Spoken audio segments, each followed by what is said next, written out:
Bienvenue dans le podcast La Bière Patrie, le podcast qui nous rassemble tous sous le même drapeau.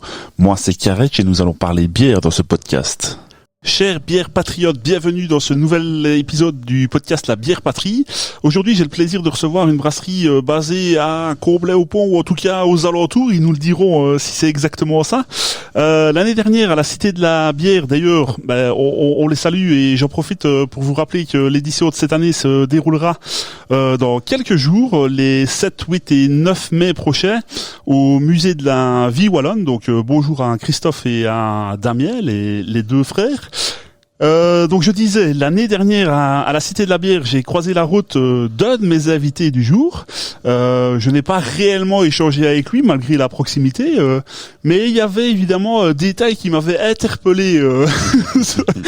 Je le regarde en rigolant, qui m'avaient interpellé ce jour-là. Il portait fièrement son kilt. Pour identifier une personne et s'en souvenir, c'est toujours plus simple quand il y a un petit détail qui fait la différence. J'ai fait le rapprochement avec la brasserie, j'ai tenu à l'œil leur création sur les réseaux sociaux.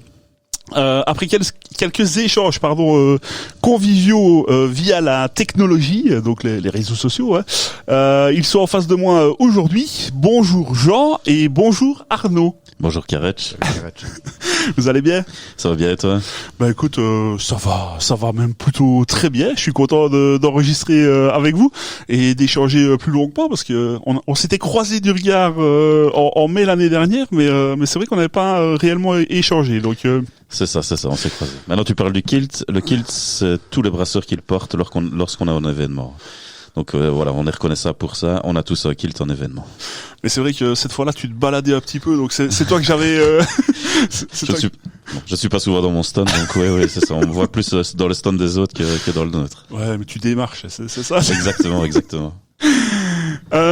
Messieurs, avant qu'on ouvre la première bière, est-ce que je peux juste vous demander de vous présenter en 2-3 mots? Alors, j'ai pas besoin d'avoir un CV complet, mais juste qu'on sache à qui on a affaire.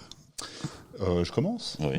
Salut, moi c'est Arnaud, j'ai 49 ans, j'habite à Liège, centre, et...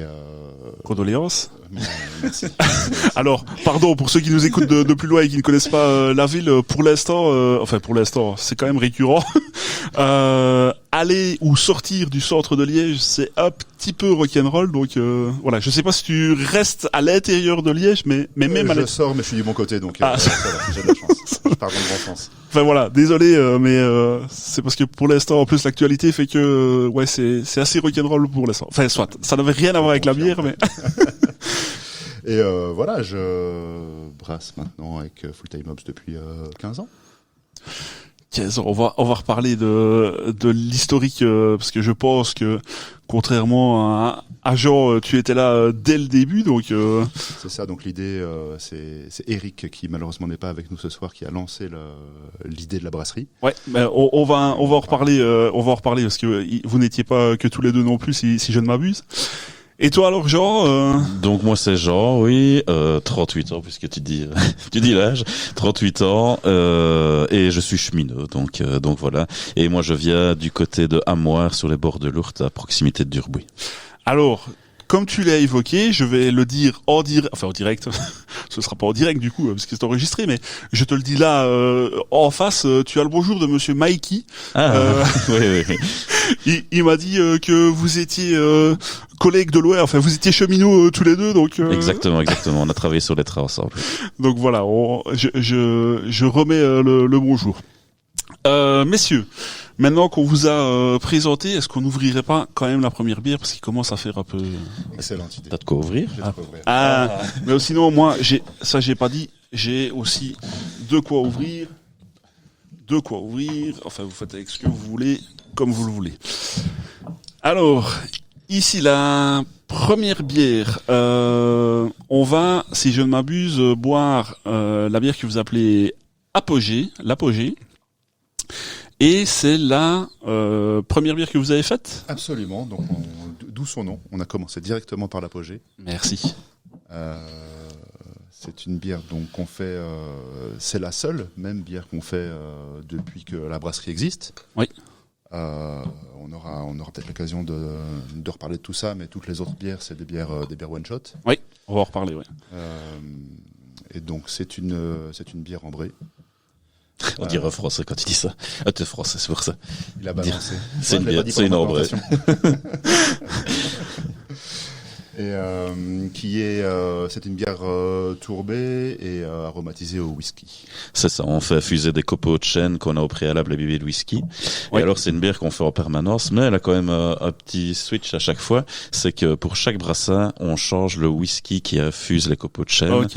Et donc oui, on est déjà à 20, 30 brassins différents. Et donc on tord de whisky qu'on a testé.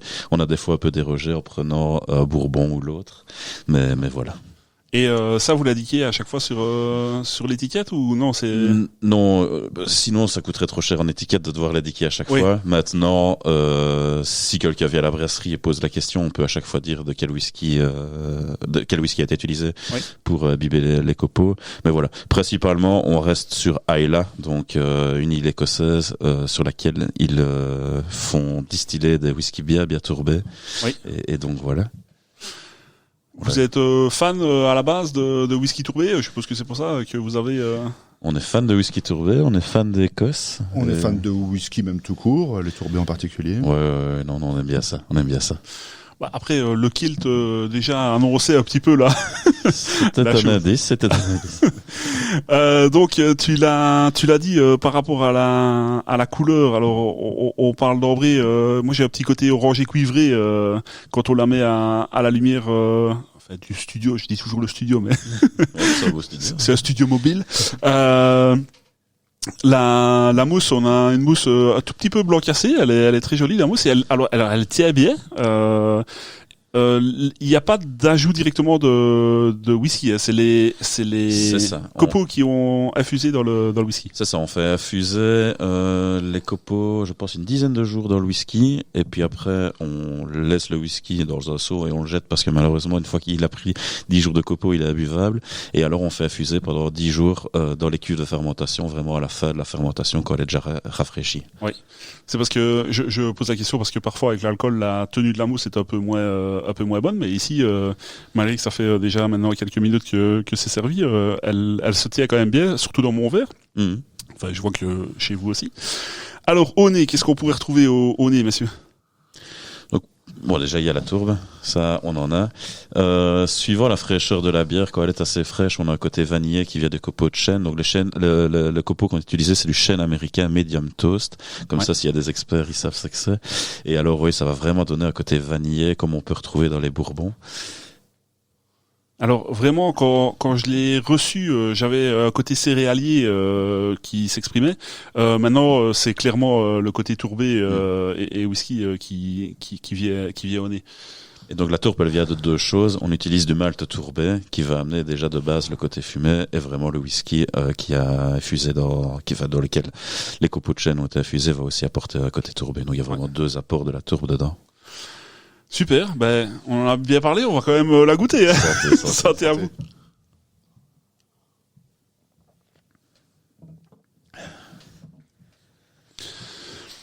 Alors, pour vous, en conseil de dégustation, est-ce que vous la dégustez fraîche comme ceci ou chouïa?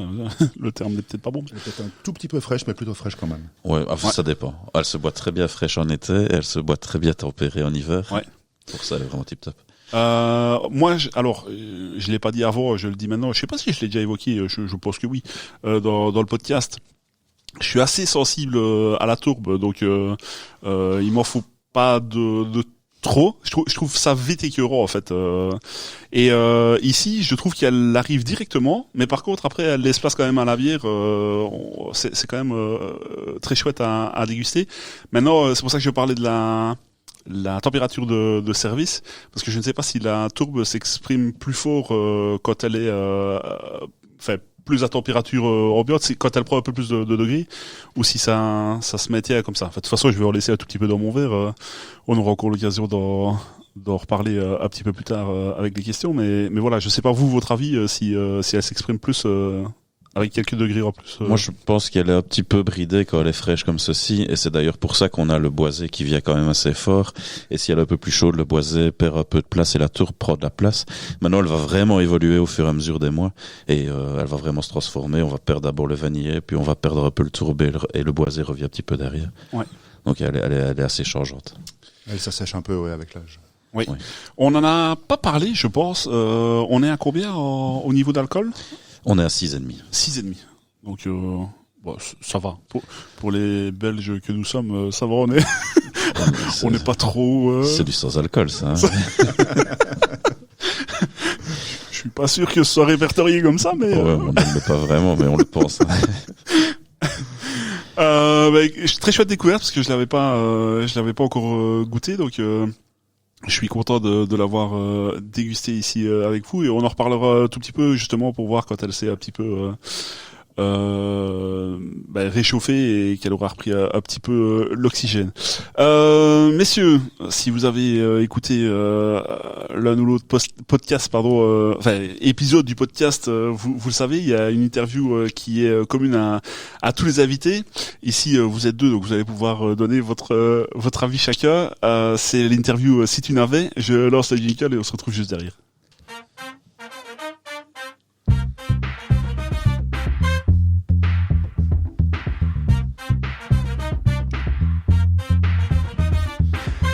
Alors, messieurs, la première question, si vous n'aviez, du coup, qu'une seule bière à boire jusqu'à la fin de votre vie, ce serait?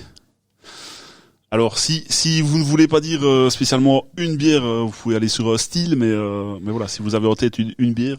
Alors moi, j'ai une bière très précise qui est maintenant introuvable, parce que quand j'ai écouté les podcasts, les derniers podcasts que tu as sortis, j'ai un peu réfléchi à la réponse que j'allais donner. Et du coup, moi, c'est une bière de la brasserie Kies, donc une brasserie qui est située en Zélande, aux Pays-Bas.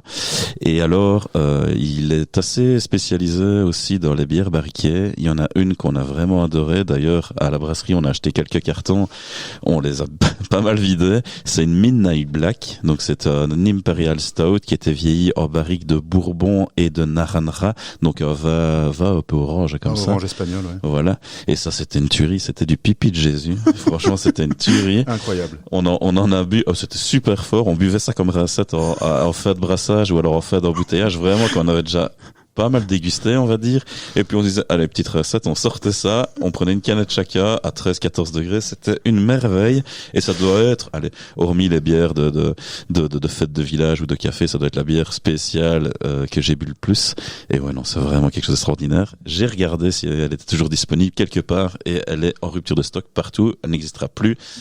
Et voilà, ça aurait été celle-là. Le terme recette me fait toujours sourire. Je n'en veux rien. Ah, mais surtout à 13 ou 14 degrés, mais c'était extraordinaire. Elle est magnifique, cette bière, je confirme. Ouais.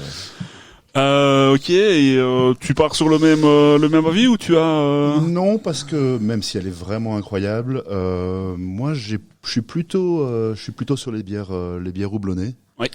Et la bière qui m'a marqué, je pense que je me rappelle le jour où Jean me l'a fait découvrir. Ah. C'était la soupe de chez Garage.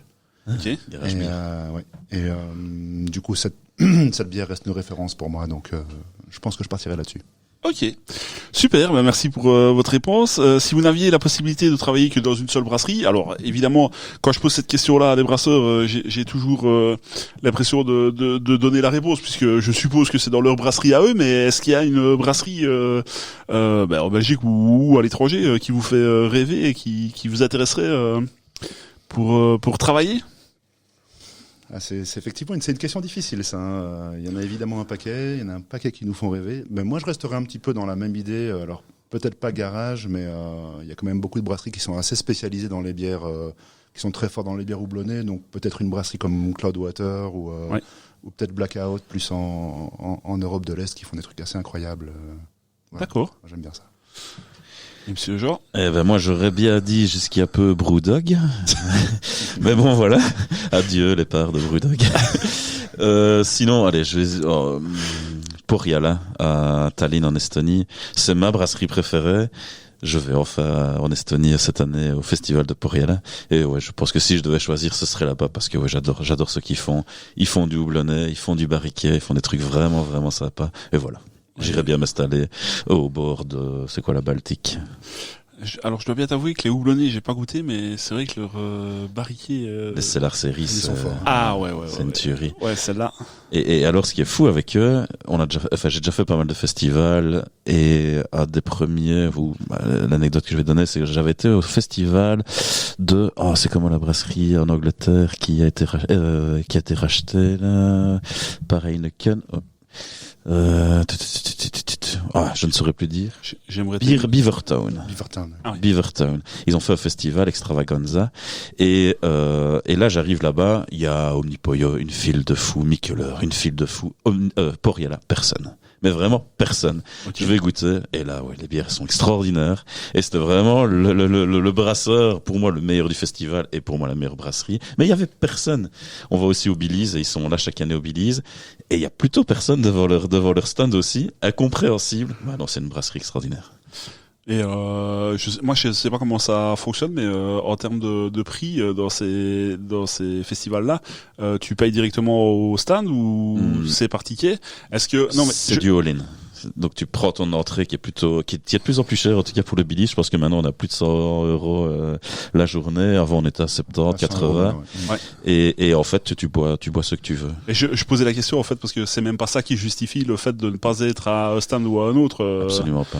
Donc, ouais, je comprends pas non plus parce que je pense que j'irais. On serait au moins deux. Ah ouais, maintenant c'est extraordinaire. Après, c'est super sympa. Il y a plein d'autres choses qui me font rêver au Belize, mais ouais là c'est clair que on pourrait s'y retrouver.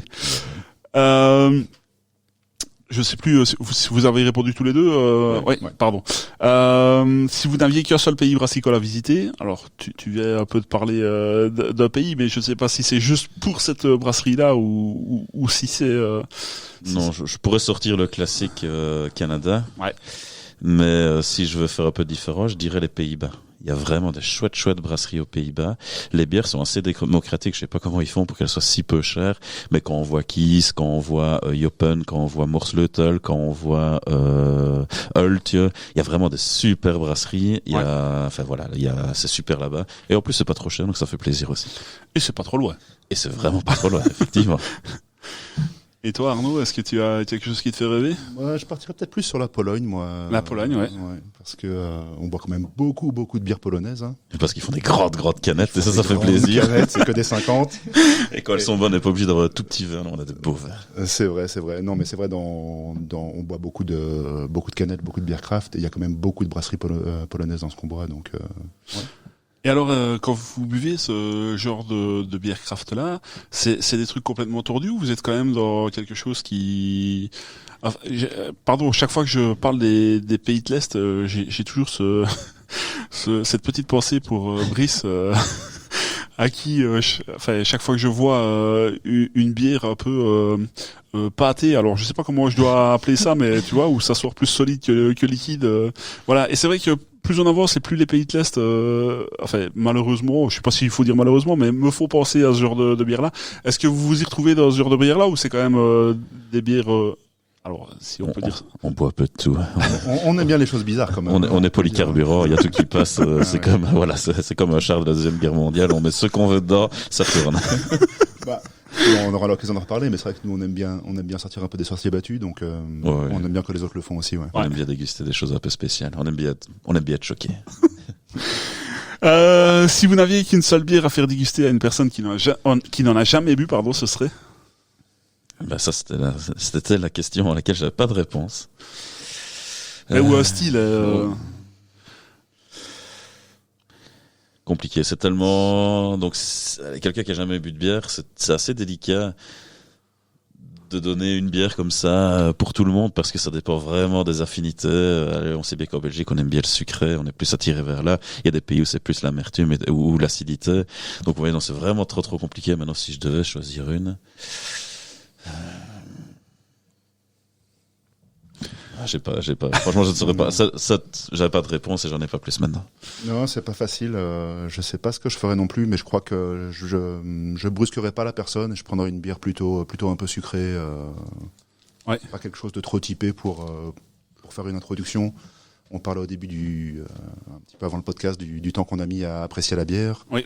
C'est vrai qu'au début, quand on en boit, les choses un peu marquées, c'est difficile. Donc, ouais. Oui, ça dépend vraiment de l'invité, parce que il y en a qui me parlent de gueuse, par exemple, pour aller vers le côté acide qu'on peut retrouver dans un vin, mais je trouve que c'est déjà rock'n'roll pour certaines personnes, je trouve. Peut-être une Rodenbach. Et au pire, si c'est trop acide, tu mets un petit peu de grenadine, parce que tout le monde fait ça à la mer. Mais non, mais tu vois, c'est vrai, c'est possible. T'es là, tu fais goûter. Ah, mais oui, mais regarde, on met un peu de grenadine, elle change totalement. Il y a un petit côté boisé, ça peut être ça. Tadam! Et alors, si vous n'aviez qu'un seul endroit pour déguster une bière, ce serait? Une table et des amis. Et oui. Au rustique. Donc le rustique, c'est le nom du bâtiment où on a notre brasserie. Et le rustique, c'est pas mal. Maintenant, ça limite un peu. Il y a quand même pas mal d'autres monde aussi avec qui on aime bien boire des bières, mais ouais, c'est surtout avec qui on boit plutôt que où on boit. Ouais, je suis d'accord avec Jean. Ouais. Ah ben on va en reparler justement de ce bâtiment-là un peu plus tard. Merci d'avoir répondu à toutes ces questions. Alors Carrette, moi j'avais une question pour toi. Si tu n'avais. Alors, je vais essayer de bien la formuler. D'accord. Si tu n'avais qu'une dégustation à oublier. À oublier. Pour la redécouvrir à nouveau. Oui, c'est ça le petit twitch. Si tu n'avais qu'une dégustation à oublier pour la redécouvrir à nouveau, ce serait quelle bière? Eh ben, alors, j'en ai parlé il y a pas longtemps. Alors, ça m'a pas été formulé comme ça, mais du coup, je pense directement à cette bière-là. Je ne sais pas si je l'ai déjà évoqué en podcast, peut-être. Les gens vont peut-être dire que je radote. Enfin, voilà, c'est elle qui me vient en tête ici, et je pense qu'on n'est pas loin d'être dans une de mes bières préférées. Vous voyez la brasserie d'Oestroys. Oh oui, on voit la brasserie d'Oestroys. Vous voyez la brasserie d'Oestroys. La Rio Reserva. Je sais pas si ça vous dit quelque chose. Qui fait partie des Black Damnation ou pas? Non. Elle a vraiment une étiquette à part. Alors je sais pas si elle a été, si elle a fait partie à un moment donné, mais enfin non. Et de mémoire. Alors Geoffrey va peut-être me taper sur les doigts parce que lui c'est un grand spécialiste de la brasserie, mais je pense que c'était en 2016 qu'elle est sortie. Et je sais pas si cette série-là était déjà d'actualité à ce moment-là, enfin soit, mais en tout cas cette bière-là qui est passée dans, je pense, 4 fûts différents me fout chaque fois une claque chaque fois que je la déguste. Malheureusement, comme tu le disais tout à l'heure, eux non plus, ils n'en feront plus. Enfin, en tout cas, je ne connais pas l'existence d'un nouveau brasset.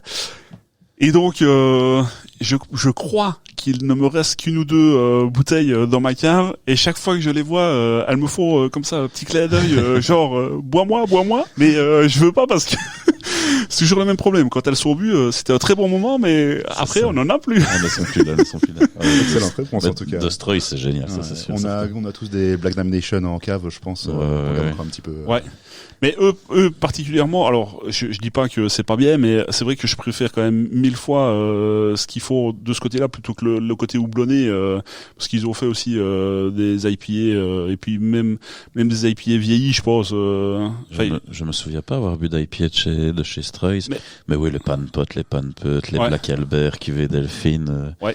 Mon premier contact avec eux, c'était la double black, c'était c'était de la série Black Damnation, et c'était un Imperial Stout à 18 degrés. Ça tapait bien. C'était mon premier contact avec Stray, j'avais adopté tout de suite. D'où le 6, je sais plus combien, que c'est du sans alcool. C'est du sans alcool, ça c'est vraiment... Donc, j'ai même pas mis mon petit jingle, mais c'est pas grave. On va faire comme si je l'avais mis. Pour raconter donc la suite par rapport à la bière, vous avez commencé avec cette bière-là. Au départ, c'était 3 passionnés. Donc il y avait toi, et puis alors il y avait 2 autres personnes. Alors Jean faisait pas encore partie. On reparlera de toi un tout petit peu plus tard, mais est-ce que tu peux nous parler un petit peu de la création de la brasserie? C'est ça. Donc l'idée elle vient d'Éric. Qui était passionné de bière bien avant nous, en tout cas bien avant moi. Oui. Et enfin, même s'il savait que j'appréciais ça, et qui avait déjà un petit peu, à mon avis, goûté au brassage amateur, vraiment casserole, cuisine, en petite quantité, et qui avait dans l'idée de se lancer dans quelque chose d'un petit peu plus conséquent. Et il a demandé donc à des potes autour de lui. Il m'a proposé à moi, il a proposé aussi à Christophe. Oui. Donc on a commencé l'aventure à 3. Donc ça, si je ne m'abuse, c'était aux alentours de 2013, hein, c'est bien ça? Ouais, ça doit être à peu près ça, ouais. Ouais. Et alors vous brassez pour commencer, vous faites brasser. Exactement, c'est ça. Donc on a commencé donc par l'apogée et on l'a fait brasser à la brasserie de Bastogne par Philippe Mine. Oui. C'était quand même des grosses quantités, hein. Le minimum, je pense que c'était 60 hectos. Ok, oui. Donc ça faisait des bouteilles. ça faisait des bouteilles. Et on avait déjà un petit peu le problème qu'ont tous les brasseurs, faire de la bière c'est sympa, mais après il faut la vendre. C'est ça, ouais. Donc ça a été c'était les débuts ont été un petit peu compliqués et on a assez vite cherché à brasser déjà nous-mêmes. Oui, si je ne m'abuse, il y a eu une période 2015-2017 où, alors pour reprendre les termes que tu m'as donné, parce que on a préparé un tout petit peu l'épisode, tu m'as parlé de l'époque flow. Donc vous avez fait brasser alors. Alors là justement, c'est pour ça que j'ai brassé nous-mêmes parce que on brassait à la brasserie du Flow chez Didier, mais on allait brasser. Donc il nous prêtait les installations, il nous aidait, mais là on participait vraiment au brassage. Oui. Donc on va dire que c'était vraiment une première étape pour nous dans le brassage. Ça a duré un certain temps. Ça a duré 2 ans et demi, je pense. 2 ans et demi jusqu'à ce que la brasserie explose. Jusqu'à ce que la brasserie explose, exactement. Il n'y a pas eu de blessés, heureusement. Miraculeusement, il n'y a pas eu de blessés. Et c'est vraiment un miracle parce qu'il faut imaginer que la brasserie du Flow, c'était vraiment une brasserie un peu à l'ancienne. Et donc, la cuve de brassage, elle était emmurée. Il y avait une ouverture pour l'oxygène et c'était un fourneau à gaz qui était en dessous. Et habituellement, Didier allait allumer au briquet parce que le piezo pour allumer ne fonctionnait pas. Ce jour-là, pourquoi? On ne sait pas. Mais ce jour-là, il a été utilisé le piezo. Il a bien fait. Il y a eu une fuite de gaz sous la cuve pendant toute la nuit et la brasserie a explosé. Le toit s'est soulevé, s'est un peu déplacé. Ah oui. Il a eu la chance d'être derrière la cuve et que le souffle, finalement, fasse le tour de la cuve, soulève le toit, mais ne l'atteigne pas. Et il me semble que Eric m'avait raconté que quand les pompiers sont arrivés, était étonné. J'ai dit, vous n'avez rien. Il leur a dit non, j'avais même un petit bouchon avant l'explosion et maintenant, à l'oreille, c'est parti. donc voilà. Ça a résolu le problème. Voilà, exactement.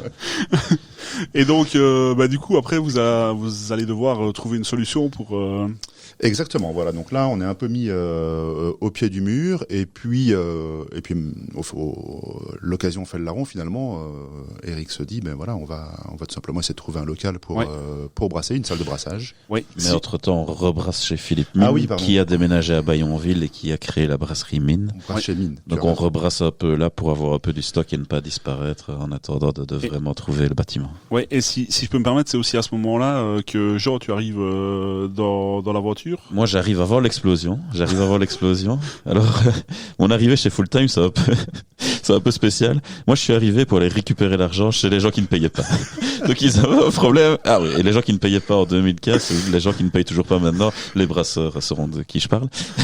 Mais voilà, ça, c'était mon rôle. Ouais, la spécialité de Jean, il adore faire du recouvrement. Ah oui, j'adorais ça. C'était fou. Après, un petit peu de vente, et tout ça.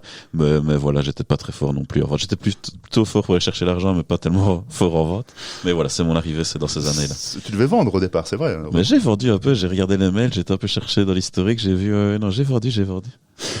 Après, je crois que tu dois pas spécialement être monnaie courante dans le paysage. La personne qui aime aller chercher l'argent, ça doit pas courir les rues, je pense. Ouais, mais après voilà, mais c'était plaisir coupable, un peu comme ça. Mais voilà, ça me faisait rire. Enfin voilà. Chacun a sa passion. Voilà. Et Christophe quitte l'aventure alors à ce moment-là. Ouais, un petit peu avant, je pense même. un petit peu avant que Jean arrive. Ouais, c'est vraiment au transfert, je pense, entre la brasserie de Bastogne et Flo que là, Christophe part petit à petit. C'est ça. Donc ensuite, effectivement, on refait brasser par Philippe Mine pendant pas très longtemps. On fait peut-être 1 ou 2 brassins chez lui. Bah, c'est quand même 1 an et demi, je pense, mais Ouais, on deux ne brasse pas brassins. tant que ça de brassins. Ouais. Ouais. Je crois que tu m'avais dit en 2018-2019 le retour chez Philippe Mine. Vous allez vouloir créer votre brasserie. Vous avez parlé tout à l'heure du lieu. Comment est-ce que ça se passe? C'est quoi le processus? Quelqu'un a le lieu. Ça s'achète à ce moment-là. Enfin, comment est-ce que ça se passe? Donc oui, en 2019, Eric et sa femme veulent investir un peu dans l'immobilier et ils trouvent donc un ancien restaurant brasserie et grillade, le Rustique, qui est situé sur la commune de Comblain-au-Pont. Le lieu il est vraiment sympa parce que il y a une belle salle de restaurant, il y a une belle terrasse, il y a de quoi aménager et mettre une brasserie là-bas. Je pense que le bâtiment était pas trop cher, donc c'est intéressant aussi. Et donc voilà, Eric et sa femme décident d'acheter le bâtiment pour nous installer la brasserie à l'intérieur. Oui. Et typiquement l'installation, enfin je sais pas si vous voulez bien en parler, mais l'installation, on est sur une installation de combien d'hectos par exemple? Je sais pas si vous voulez parler de ça. Oui, on est sur du 2 hectos de chez Paul Zinelli. Ça a été un grand questionnement, un grand point d'interrogation lorsqu'on a voulu créer le projet. Et Eric était plutôt chaud pour faire du grand. Arnaud et moi, on avait un peu peur, donc on voulait plutôt faire du petit. Maintenant, je pense qu'on a bien tapé. On aurait pu faire 3 hectos plutôt que 2, mais on est dans le bon, je pense, pour le type de brasserie que l'on est. Mais voilà, c'est du Paul Zinelli en 2 hectos. Et le principe, c'est quand on brasse 2 brassages sur une journée. Donc on sort 4 hectos par journée de brassage. On a essayé il y a pas longtemps de faire 3 brassages, mais ça c'est du rock'n'roll, c'est du 5h du matin, 20h, donc ça fait des belles journées. Ça fait long. Ouais, ça fait long. Mais après ça va. 2 brassins en érodé, ça en gère. Même 3, mais on a la chance de ne pas avoir du tout les mêmes horaires de vie. C'est-à-dire que moi, je me réveille à 5h du mat. Condoléances. Et Arnaud, il se réveille à 11h du mat. On est plus dans le même. Voire 13h du mat, s'il peut, voire 14h du mat, si vraiment il est en forme. Mais voilà. Et donc, du coup, la journée se découpe où moi je démarre et puis après, sur la fin de la journée, ils font plus et du coup, je bois en attendant qu'ils travaillent. Ouais. Donc beaucoup de travaux quand même, 10 mois de travaux vous avez eu C'est ça, donc il y avait une piste de quilles à l'ancienne avec des quilles en bois et tout ça qui était au milieu du jeu de quilles, c'est-à-dire que quand on rentrait dans le restaurant, il y avait directement une marche de 15 cm qui était la piste de quilles qui était vraiment dans le chemin, au milieu du jeu de quilles, c'est vraiment ça. C'est incroyable ça, ouais. Et donc on a dû détruire tout ça, on a refait faire un béton, on a préparé une salle de brassage, on a refermé et on a gardé une partie de la salle de restauration pour nos nombreuses portes ouvertes annuelles, c'est-à-dire 2 jours et demi. On va en reparler aussi. Voilà. mais voilà. Mais non, le cadre était vraiment tip top. Le bâtiment était chouette, les travaux étaient faciles à faire et on y est bien installé. On y est vraiment bien installé. La terrasse elle est géniale. C'est nous qui l'utilisons parce que voilà, on est plus ou moins jamais ouvert. Mais on a vraiment bien bon d'être là-bas. Il y a un flipper, il y a tout ce qu'il faut. Il y a des jeux de société. Il y a des jeux de société tant qu'on en veut. Un terrain de pétanque. Il y a un terrain de pétanque. Ouais, non, c'est tip top. C'est une salle de jeu pour des grands gamins. C'est exactement ça. C'est vraiment ça. Et du coup, il y a une salle de brassage qui est aussi notre salle de jeu.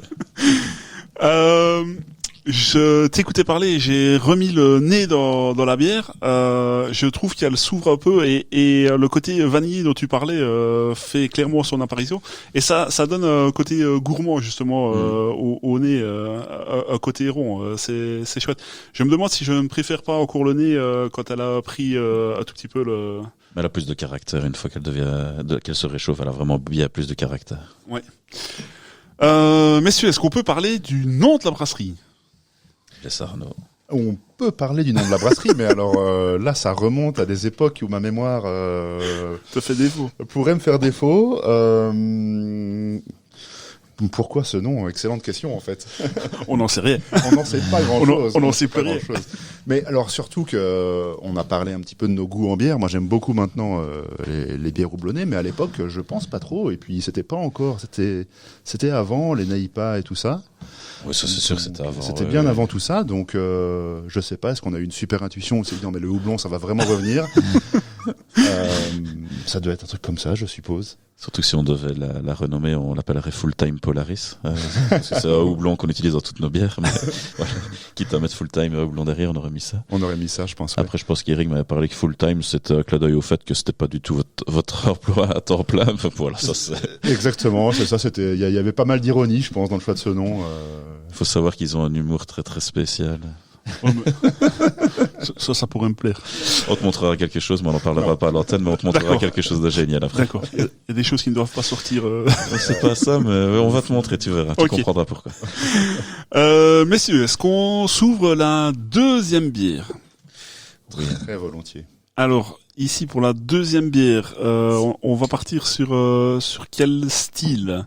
Donc ça c'est, enfin on en reparlera après. Je vais essayer de parler français. C'est one shot ça du coup, puisque il y a que l'apogée que vous faites. Exactement. Donc, on a vraiment que l'apogée dans notre gamme qu'on suit et qu'on n'a pas tout le temps, mais qu'on essaye d'avoir tout le temps. Et le reste, c'est que du one shot. Ici, la bière, c'est Uva. Uva, c'est le raisin en italien. Et donc, c'est une Grey Pale, mais à notre façon. Donc, on a mis Jeromon's Grey Pale dessus. Il faut savoir que soir, on allait embouteiller à la brasserie, parce qu'on embouteille le soir, la nuit même. On va embouteiller, et là, on se rend compte que sur toute notre palissade, le long de la piste de pétanque et compagnie, la terrasse, il y a une vigne qui a pris possession sur des mètres et des mètres de notre palissade, d'arbres et tout ça, avec du raisin à foison. Par curiosité, on goûte, et là, extraordinaire. Le raisin, c'est une chic. C'est vraiment, il y avait un petit côté cerise, un côté super sucré, mais vraiment, il était génial. Et là, on se dit, on peut pas laisser ça là. Donc, ce qu'on a fait, il commençait à faire noir, on a commencé à cueillir tout ce qu'on pouvait de raisin. On a sorti, je sais pas combien de kilos, mais quand même pas mal. On a mis ça dans une cuve de fermentation de 60 litres. On a mis un peu de sucre, un peu d'eau. Et alors, on a laissé ça dans le coin de la brasserie pendant 2 semaines, je pense, en espérant une fermentation spontanée On se dit, advienne que pourra. On essaye. Voilà. Ouais. Et puis, du coup, ça a parfaitement marché parce qu'on est revenu pour brasser 2 semaines plus tard. La macération s'était très bien passée. Il n'y avait pas du tout de moisissure. Ouais, on était contents. On était vraiment très contents. Et du coup, voilà, c'était l'occasion de brasser une Grey Pale pour la première fois. Alors on l'a fait à notre façon, c'est-à-dire on l'a utilisé dans le mash, donc vraiment dans le brassage. On a pris les gras, on l'a mis avec les gras vraiment dans le mash, parce que on avait tout mis. Donc il y avait des petits morceaux de branches, il y avait toute la peau du raisin, on n'a pas fait de tri et tout ça. Et donc l'idée c'était vraiment quand on allait faire la filtration, de filtrer en même temps tout ce qui était solide du raisin. Et donc voici la Grey Pale, la Uva. Alors. Donc j'espère, je sais pas, elle est sortie il y a combien de temps celle-ci plus ou moins?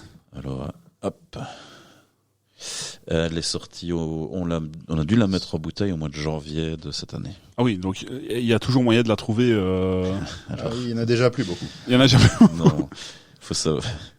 Il est passé à un festival de métalleux il y a 2-3 semaines. Faut s'imaginer qu'il y a 3 semaines, j'étais là et je dis, il va falloir qu'on diminue notre cadence de brassage parce qu'on a beaucoup trop de stock. Merci. Et passé par là, un festival de métalleux, on n'a plus de stock. Donc, le métalleux boit de la bière. Le métalleux boit de la bière. Tiens. Ouais. C'est étonnant. Donc ici, on a vraiment voulu mettre en avant le raisin. Donc on a fait, exprès de faire une bière assez soft où on n'a pas de houblon qui vont ressortir, on n'a pas trop de malt qui va ressortir.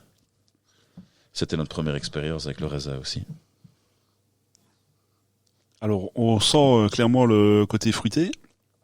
Par contre, il y a un tout petit nez. Alors je sais pas si vous allez être d'accord avec moi, mais très léger citronné. Alors je sais pas. Alors citron, pas le citronné, pas du Sprite, mais qu'on pourrait retrouver parfois dans certaines bières spontanées.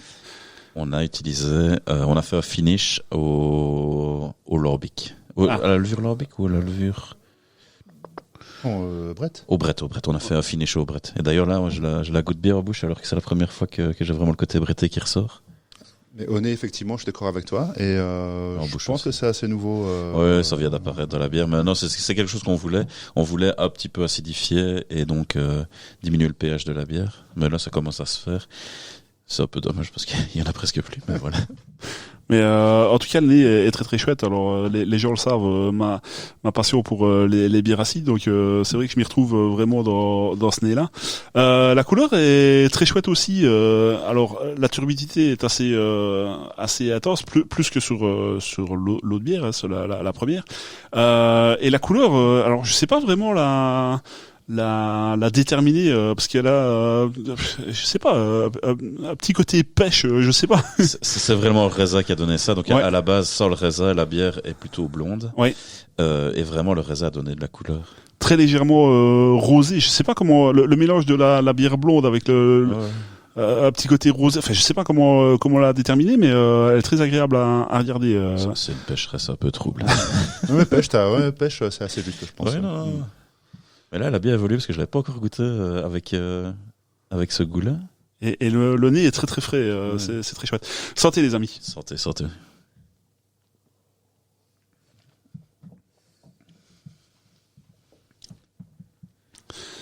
Oui. Ah ouais, ça c'est dommage que vous n'en ayez pas. Alors, je l'ai dit, je suis pas le premier fan de Tourbet, malgré que j'ai apprécié la bière. Celle-ci, par contre, vous en auriez eu un peu plus. J'aurais été clairement client. Non, c'est très très chouette, c'est très très frais. Je le dis souvent comme ça, mais les gens voient bien. C'est typiquement une bière qui, quand les beaux jours arrivent, ça pourrait être top à déguster en terrasse. Alors c'est vraiment déguster parce que je pense que c'est pas une bière de soif, qu'on soit bien d'accord. Mais c'est vraiment très très agréable. Alors évidemment on a le côté raisin, mais cette typicité de bière acide est quand même bien présente ici. Ouais, la brette est bien ressortie. Ouais, non, ça c'est sympa. Elle a vraiment changé. Où avant on avait un petit côté sucré, mais qui a totalement disparu. Et ouais, non, elle est sympa. Elle s'est complexifiée. Elle est vraiment chouette. Et on a là ce qu'on voulait finalement faire au début. Mais voilà, on avait une bière plus sucrée qui s'est asséchée. Et c'est plutôt pas mal. On n'a peut-être pas respecté la tradition de la Grey Pale Non, pour le faire, mais... On a marqué sur l'étiquette qu'on allait aller prendre des cours en Italie, donc... Oui, donc, après Grey Pale, même chose, ça veut un peu tout dire, hein, parce qu'il y a plusieurs façons de le faire aussi, donc... il y a des acides et pas acides. C'était votre interprétation Voilà, exactement. de la Grey Pale. Mais très très très chouette. Messieurs, on arrive tout doucement, plus ou moins au milieu de l'épisode, et on va arriver... à mon jeu débile. Alors le jeu, je sais pas s'il est spécialement débile. Souvent c'est le nom qui est complètement con. Je vais pas déroger à la règle. Je lance le jingle et on se retrouve juste derrière.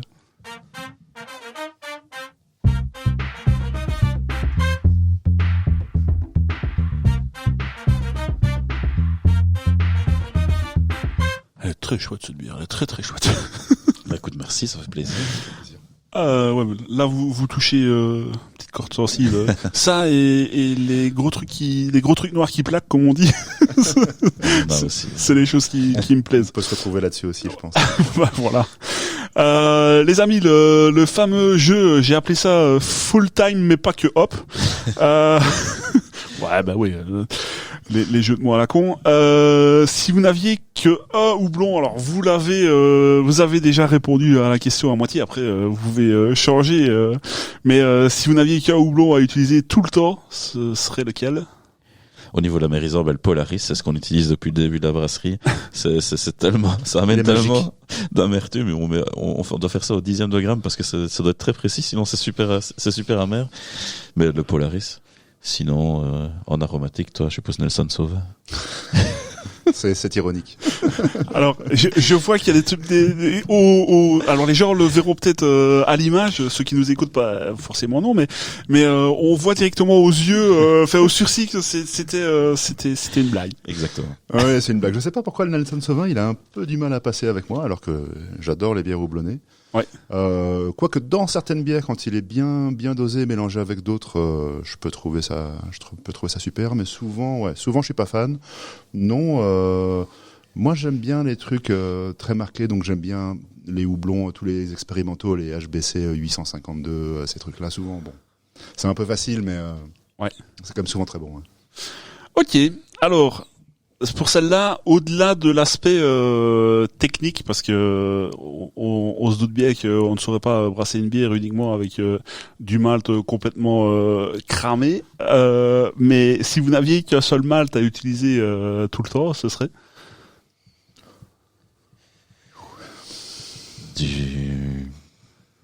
Bon, le Pale Ale en base, c'est très bien. C'est ce qu'on utilise Ça, le c'est plus, sûr. clairement, ouais. Mais ce que je veux dire par là, c'est que déjà, est-ce qu'on préfère brasser une bière qui tire vers le noir ou justement une bière houblonnée, enfin. Ouais, Voilà.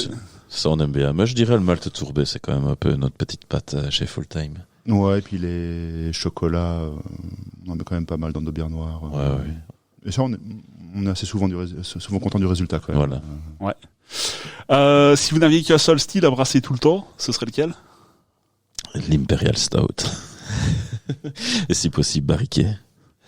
Je valide. Été comme hiver, ça fait l'affaire. Si vous n'aviez qu'un événement auquel participer tout le temps, ce serait lequel? Alors pas spécialement que pour présenter votre brasserie, mais aussi y participer. Hein. Moi, je sais très très clair, et l'organisateur le sait très bien. Moi, c'est la Cité de la Bière. Il y a une année où Christophe nous a pas invités les 3 jours, et je pense que je l'ai tellement ennuyé à lui dire, mais écoute, tu n'imagines pas comme on adore ton festival, et le fait de pas nous inviter les 3 jours, ça nous a fait mal. Il nous a dit, ouais, mais bon, moi j'aime bien les bières les brasseries qui innovent, qui amènent des trucs nouveaux et tout ça. Du coup, cette fois-là, on avait fait une bière tourbée vieilleur barrique, et on avait fait un siphon de betterave tourbée pour mettre par-dessus. On appelait ça le café du clan. Ça faisait un truc super. Oh, les photos étaient tip top. Après, pour laver les verres, c'était une catastrophe. Mais du coup, là, on a bien marqué le coup. On a dit, bah voilà, tu vois, on s'est fait de l'original. Depuis, on a invité. Mais non, la Cité de la Bière, c'est vraiment génial. C'est un endroit où on se retrouve avec tous les brasseurs. On passe vraiment un super moment. Le cadre est génial. Alors, moi je t'interromps un petit peu, Ouais, pardon, pas de souci. excuse-moi, mais je dois bien t'avouer que je ne l'ai fait qu'une fois. Pour mes réseaux de santé, voilà, c'est un peu compliqué. Mais c'est vrai que l'année dernière, j'y étais. Le temps était de la partie. Ouais. C'est extraordinaire. Ouais, c'est génial. Franchement. Bon, alors après, avec mon gabarit, l'espace entre le bar et le muret, c'est un peu compliqué, mais bon, les gens passent par l'autre côté. Enfin, Derrière le bar, c'est encore pire. Il y a une année où moi, je savais même pas rentrer. C'est l'année où on était qu'un seul jour, je savais pas rentrer dans le bar. Il y avait pas place, c'était sûr et certain. T'avais essayé? Bon, non, peut-être pas beaucoup. Mais... Non, on adore la Cité de la Bière. On adore tous les brasseurs qui sont là. On s'entend super bien avec eux. Les afters sont géniaux. Les afters sont géniaux. Tout le monde est de bonne humeur. Oh non, ça se passe pas les toujours super jockey, bien. vraiment, c'est tip La top. musique est Et géniale. Christophe et Damien sont vraiment cool. l'année dernière, je sais pas s'ils le font chaque année, mais l'année dernière, est-ce qu'il y avait pas pré-festival ou je sais pas quoi, dans 2 cafés différents? Je me rappelle de ça, mais Bodega, c'est possible? Ils avaient fait, je Et pense, White Lab et je ne sais plus où, mais oui, ils avaient fait un pré-festival où ils présentaient quelques brasseries et tout ça. Ouais. Ouais, Mais non, ça, je pense que c'était la première fois qu'ils faisaient ça. Enfin. On ne savait pas y participer. Non. Donc 7, 8, 9 mai, on aura fait leur pub. Ils ne seront pas venus dans le podcast cette année, mais on aura fait un peu la pub comme ça. Voilà. Si Christophe pouvait penser une petite enveloppe pour nous. Si vous n'aviez, et c'est la dernière question, si vous n'aviez qu'un ingrédient supplémentaire à utiliser tout le temps, alors là évidemment c'est pas les ingrédients, on ne parle pas du malt, on ne parle pas du houblon, on ne parle pas de la levure, on ne parle pas de l'eau, on parle de ce que vous pourriez rajouter, mais à utiliser tout le temps. Le piment? Ah. Ouais, parce qu'il y a quand même vraiment beaucoup de variétés, du très piquant ou pas piquant du tout. Il y a des piments qui vont amener à côté poivrons, d'autres non. Et je pense que ça peut être sympa, parce que du coup, ça a une large gamme de piments. Ouais, on a fait pas mal de bières pimentées déjà, et ça a toujours bien fonctionné.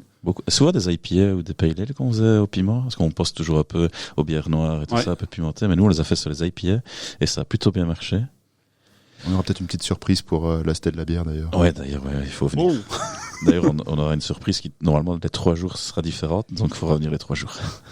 C'est beau ça. Voilà. Faut du teasing en plus. C'est pour que Christophe nous invite encore, tu vois. Donc, voilà. On n'a pas le choix. Vous avez trouvé le filon. Merci beaucoup d'avoir joué à mon petit jeu. Je lance le jingle et on retourne à la discussion autour des invités du coup.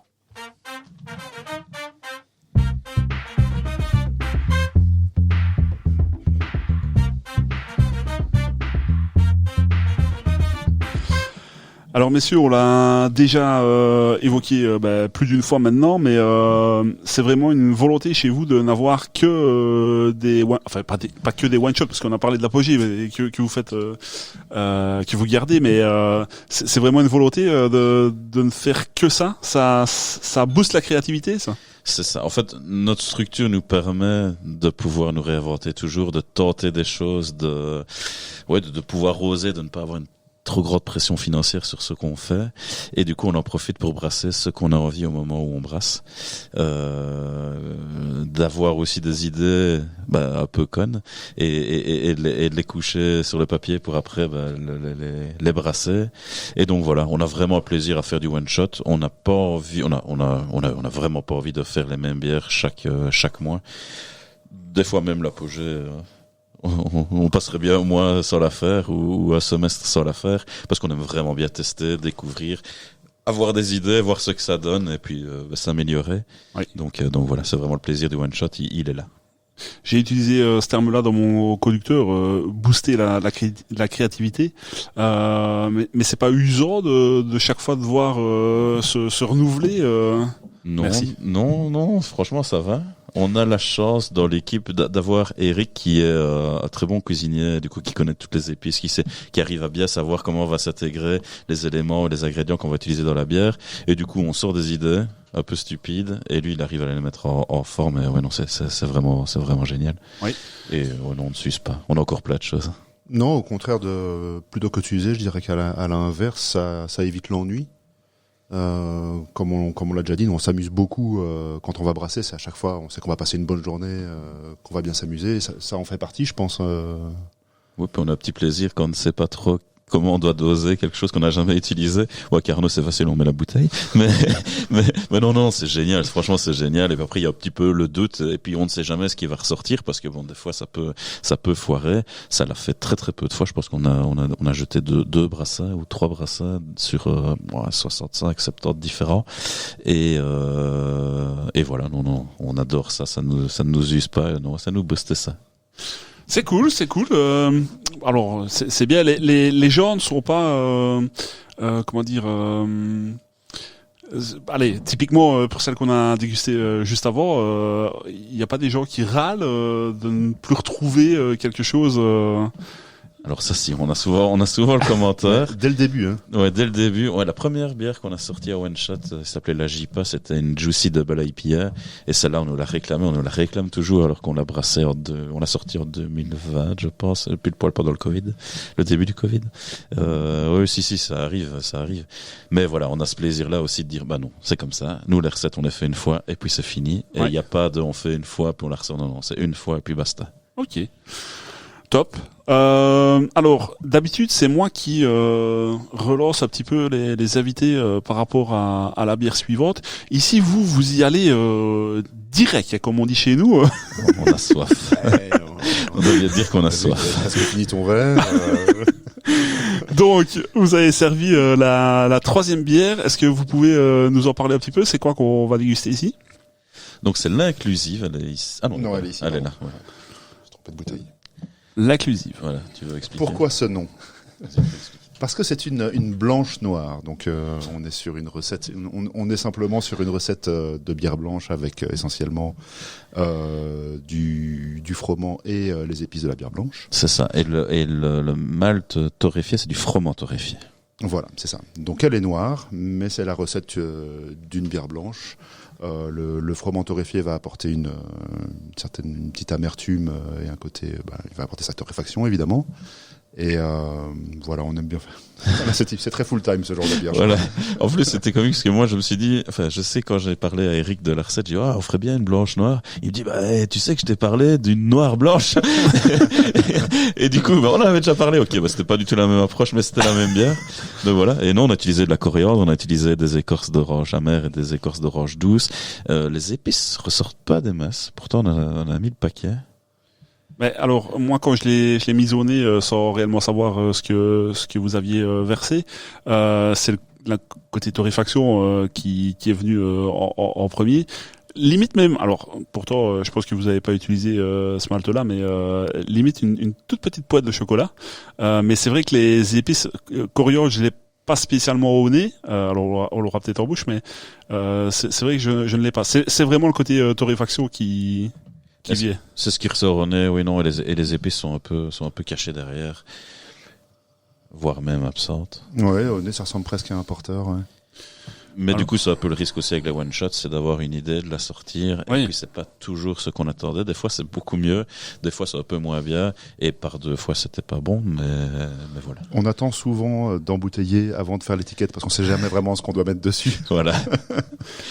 Mais oui, mais ici, clairement, c'est pas que ce soit raté, c'est juste que on la retrouve.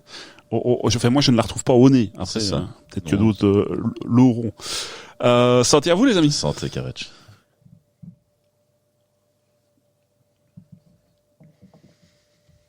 C'est torréfié. Oui, mais c'est pas, tu vois, ça n'attaque pas tant que ça. Il y a quand même le froment qui est là et qui vient tout petit peu donner du corps. En termes d'alcool, on est à combien? On est à 5 degrés,1. Ouais. En fait, souvent, quand on parle de torréfaction, alors elle est là, qu'on soit bien d'accord. Oui. Mais ça pourrait être vite écœurant ou pas facile à boire en tout cas. Je trouve que l'avantage de celle-ci, alors on goûte qu'elle est pas très très haute en alcool parce qu'elle est, alors je dis toujours le terme n'existe pas réellement, mais elle est très buvable. Elle se boit facilement. Après c'est vrai qu'il faut aimer le côté torréfié parce que c'est ça quand même qui caractérise ici la bière. Mais en tout cas elle se boit très facilement. C'est pas un Imperial Stout lourd. Non du tout. Pardon, je bois en même temps. Je sais pas si on a parlé de la couleur, mais elle était quand le verre est complet, elle est bien noire. Ici, elle a quand même des reflets bruns. Oui. Donc c'est vraiment chouette. La couleur, même chose. On n'est pas sur du blanc, mais elle est quand même claire. Très chouette aussi. Je suis content de l'avoir goûté aussi. Après, j'ai ma préférence sur sur la deuxième. Mais le raisin, est-ce que ça ne repousse pas toutes les années Si, maintenant, à voir. Après, c'est la première fois où vraiment on a vu autant de raisins. Parce qu'il y a des noisetiers qui font, je sais pas moi, 4 mètres de haut. La vigne est montée jusqu'au-dessus des noisetiers. Ah oui. Elle a vraiment pris possession de tout. Elle a donné incroyablement. Alors, je sais pas si c'est un pied ou plusieurs pieds, mais c'est vraiment une folie. Et après, la vigne, elle est pas chez nous, elle est chez nos voisins. Donc, on est un peu dépendant de si jamais ils donnent un mauvais coup de débroussailleuse, il y a plus de vigne. Et Eric a planté beaucoup d'herbes aromatiques au pied de là où la vigne poussait, donc il va falloir qu'on les utilise aussi. Et ça, on aime bien aussi. On verra dans les prochaines sorties. Alors. Voilà, exactement. Vous en avez parlé déjà plusieurs fois, mais je vous demandais ici dans la question si vous aviez déjà comptabilisé plus ou moins les bières que vous aviez sorties. Vous avez parlé de entre 60 et 70. Alors, on a entre 55 et 60 bières qui ont été étiquetées. Oui. Et puis alors, on a des bières qu'on a fait qu'en fût. Et donc là, on est entre 65 et 70 avec les bières qu'on a fait qu'en fût. Oui. Et alors, vous brassez plus ou moins à quelle fréquence Tous les mois à peu près. On fait à peu près 10 brassins par an, je pense, avec les vacances et tout ça. Et donc quand on brasse, 10 brassins, non pardon, 10 journées de brassage. 10 journées de brassage. 10 journées de brassage. Ça nous arrive de brasser 2 fois la même bière, mais ça nous arrive de brasser 2 bières différentes. Donc on va faire peut-être un peu plus de 10 bières différentes sur l'année. C'est ça. D'ailleurs, la Ouva et l'inclusif, on a brassé ça la même journée. Donc là, on a fait 2 brassades de 2 hectares. Oui. On n'a pas parlé des fermenteurs. Vous avez pas mal de fermenteurs parce que on en a 2 qui sont refroidis et puis alors on a 2 œufs. C'est des gros fermenteurs plastiques de chez Speidel en forme d'œuf, mais qu'on n'utilise pas des masses. Donc vraiment, on tourne sur nos 2 fermenteurs. Oui. Là, pour le moment, il y en a un qui est utilisé puisqu'on a fait une petite collab avec Kahut. Oui. Et c'est une bière qui est assez forte. Ça va être sympa. Et là, on l'a mis dans l'œuf. pour qu'elle mûrisse. Alors là, je révélerai pas évidemment parce que ça se fait pas, vous le ferez en temps voulu. Mais celle-là, je l'attends avec impatience parce que on m'a lâché une info ou deux. D'ailleurs, je sais plus si c'est vous ou si c'est eux ou si c'est vous ensemble, je sais plus. Quand je vous ai eu au téléphone, peut-être quand on s'est appelé à ce moment-là. je ne me rappelle plus. Mais celle-là, je l'attends avec impatience, les amis. Vous m'avez noté dans le descriptif de quand on a préparé le podcast, vous m'avez noté que votre credo c'était brasser ce que vous avez envie de boire. On a donc testé de nouveaux styles, ingrédients inédits et différentes techniques de brassage. C'est quoi le processus de création d'une nouvelle recette? C'est quelqu'un qui arrive avec une idée. Enfin, vous avez parlé de. C'est Eric. C'est Eric ouais. qui est cuisinier. C'est ça. Qui cuisine. Oui, il n'est pas cuisinier, mais il cuisine très bien. Ouais. Comment est-ce que ça se passe? C'est vraiment quelqu'un qui arrive avec un ingrédient et dit je veux faire ça avec ça, ou enfin comment ça se passe? Ça peut se passer comme ça. La plupart du temps, c'est vraiment quand on débriefe à la fin d'un brassage ou à la fin d'un embouteillage, tout en buvant nos petites recettes à 14 degrés. Là, on a quand même des idées qui arrivent et qui sont géniales. De toute façon, on les propose. Eric réfléchit un peu à ce qui est possible de faire, et bien souvent c'est lui qui dit ok, on part là-dessus, j'ai une petite idée et il part là-dessus. Mais c'est vraiment au niveau de la conception de la recette, donc de dire comment on va la faire, c'est Eric qui le fait. Mais par contre, on n'a pas encore parlé de Sam, mais on est 4 brasseurs, et alors on est tous les 4 à la brasserie, et là on propose des idées. On pense à toi, Sam. Voilà, on pense à Sam. Bonjour Sam. Voilà. Je ne te connais pas, mais est-ce qu'il sera à la Cité de la Bière? Il sera à la Cité de la Bière. Il sera à la Cité de la Bière. Ouais, c'est notre Portugais. J'espère pouvoir venir lui faire un petit coucou. Alors, écoute, tu verras, il y aura 4 bonhommes en kilt. Ce sera nous 2, et puis il y aura Eric et il y aura Sam. Ok, je tiendrai ça à l'œil. Si je peux venir, j'aimerais vous faire un coucou de bon cœur et puis voir vos expérimentations là. Voilà. Vous m'aviez confié aussi que vous étiez des fans de vieillissement en barrique. Vous m'avez parlé par rapport à l'apogée de copeaux abîmés. Est-ce que vous avez réellement des fûts où vous faites vieillir, et est-ce que c'est facile à mettre en place? Est-ce que vous avez la place pour faire ça? Oui, ça prend pas trop de place. C'est plutôt le après, parce qu'on a notre terrasse avec plein de tonneaux vides qui servent de manche debout. Là, ça commence un peu à prendre de la place. Mais oui, c'est vraiment quelque chose qu'on a fait très très tôt. Je pense que la première c'était la summum de l'apogée, donc c'était une apogée qui était vieillie en barrique de whisky.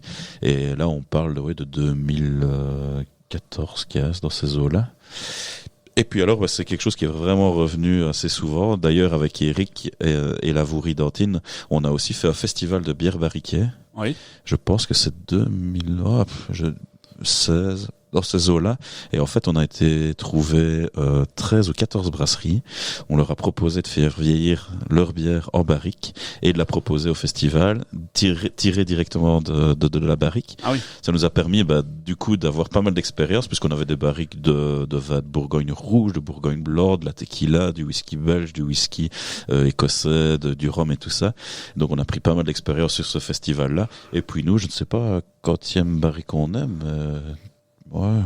Et ça avance. C'est facile à trouver ça, parce que je sais que certains, enfin alors ça a changé peut-être maintenant, mais je sais qu'il y a 2-3 ans pour trouver des fûts de whisky par exemple, c'était un peu plus galère. Est-ce que c'est facile à s'approvisionner? Enfin évidemment vous n'avez pas besoin de 17 fûts à la fois non plus, je suppose. Non. Mais c'est surtout très cher. C'est très cher. Ça c'est sûr. On a commencé au tout début, les premières barriques, les premières bières barriquées qu'on a fait, on nous donnait les fûts. Ah oui. Ah oui, parce qu'il y avait des distilleurs qui étaient là, qui faisaient leur whisky une fois, 2 fois, et après ils savaient pas quoi faire, donc ils nous le donnaient. Ça c'était en 2013-2014. Et puis il y a de plus en plus de brasseries qui ont commencé à les utiliser, et la personne qui nous les donnait voulait nous les vendre 300 €. Et donc voilà. Alors on a la chance de bien connaître Philippe Mine, qui lui a un réservoir de barriques et un turnover sur ses barriques qui est assez important. Et donc quand il fait une commande, on arrive à mettre une petite barrique en plus dans le camion qui viendra lui apporter les siennes. Donc voilà. Et puis plusieurs fois on a des gens qui nous ont contactés pour dire tiens j'ai des barriques à revendre parce que je mets en bouteille pour telle distillerie et non, on a des trucs sympas. Ouais, ou des gens qui font des choses originales, des gens qui font du sirop d'érable vieilli en barrique, ce genre de choses. On aurait dû avoir un sirop de liège vieilli en barrique, mais ça s'est jamais trop fait. Je sais pas où ça va venir. Ça devait arriver puis ça a disparu. Et pour le coup, on parlait de la taille de la brasserie, ça tombe plutôt bien qu'on soit en 2 hectos parce que ça fait une barrique. Ouais, c'est 220, 220 plus ou moins. Et puis si on fait des gros stouts, on fait 2 brassins et puis ça remplit la barrique. Ouais, parce qu'on ne sait pas faire 200 litres de bière à 12-13 degrés avec seulement notre brasserie. On doit brasser 2 fois. Ouais. Cool. Et ça, vous faites, c'est régulier Donc le là, vieillissement ? le but, c'est d'en avoir toujours une en stock. Ce qu'on arrive à faire, les premières ont mis du temps à partir et puis après c'est parti de plus en plus vite. Donc voilà, maintenant je ne serais pas vraiment donné de timing, mais ouais, ça arrive régulièrement, ça revient. Pour le moment, on en a 2 qui sont vieillis avec 2 barriques différentes. On les utilise qu'une fois nos barriques aussi. Ouais. Donc ça vraiment, on a essayé une fois de faire une deuxième fois et c'est une des 3 bières qu'on a achetées. Mais vraiment, on les utilise une fois et puis c'est fini. On va vraiment chercher les arômes qui sont dans le bois. Et voilà, c'est plutôt sympa. Et puis il y a un petit côté aussi mystérieux de quand est-ce que ça va être bon, est-ce que ça va être bon aussi. Mais ouais, non, c'est super sympa. Oui, ça vend du rêve, ça. J'ai massé ça. Ça amène une belle complexité. Et puis il y a tellement de barriques qui ont contenu de différents alcools, parce qu'on on a eu le vin et tout ça. On a eu aussi dernièrement une barrique qui a eu du cognac. Et avant le cognac, c'était Bourbon. Oui. Celle-là, elle est extraordinaire. Je pense d'ailleurs c'est la prochaine bière qu'on va boire. Je pense. Donc, non, ça c'est. Voilà, bon, allez, arrêtez tout. Non, c'est super gai les barriques et en plus ça fait souvent des bières qui évoluent bien avec le temps, qui se transforment beaucoup en tout cas. La première série qu'on a fait là, les Black Series, les Zombie Series, je pense que c'était c'est la Zombie Series. On a sorti 2. Enfin, on a sorti 1 et 4, mais. Elles ont vraiment, et donc on avait deux barriques différentes, hein, donc l'Afroig et Bowmore, et elles ont vraiment évolué très différemment. On avait aussi fait un blend des 2 et les 3 bières ont évolué beaucoup et différemment, c'était super chouette. C'est ça, et pendant 6 mois, on en avait une qui était notre préférée, et puis ça changeait, c'était une autre, et puis après c'était la 3e. Enfin non, c'est vraiment extraordinaire, et c'est sympa, parce que c'est mystérieux, il faut le voir, et ça évolue. Non, c'est vraiment quelque chose de sympa. Et en règle générale, c'est parti pour combien de temps dans le fût ça dépend un peu, je suppose. C'est très variable. Je sais que sur le Lafroig et le Bowmore, on était parti sur 9 mois. Souvent, on est plutôt sur moins. Ouais, ça peut être 1 an, ça peut être 2 ans, ça. On sait que c'est minimum 6 mois, et puis après on va goûter régulièrement pour jusqu'à ce qu'on estime qu'elle est ok. Ouais. C'est ça. Ouais. Et du long terme, parce qu'on a déjà vu du 36 mois, évidemment c'est immobilisé. On n'a jamais fait. Le risque, c'est vraiment, une fois qu'elle est bien, c'est de passer et de la voir diminuer. On a eu ça justement sur le festival de bière barriquée, où là on en avait beaucoup. On a certaines qui étaient vraiment chouettes. On s'est dit, allez, on va encore laisser 2 semaines. Et là, ça commençait à diminuer. Alors on n'avait pas vraiment la main sur les bières qu'on nous fournissait. Ça pouvait être des bières qui étaient récentes ou pas. Ça peut jouer de là aussi. Mais du coup, on a gardé cette expérience-là, à savoir que à un moment donné, si elle est bien, ok, il faut pas attendre. Si vraiment elle est chouette, il faut la sortir. Et l'idée, tantôt je vous parlais de Stroys, faire un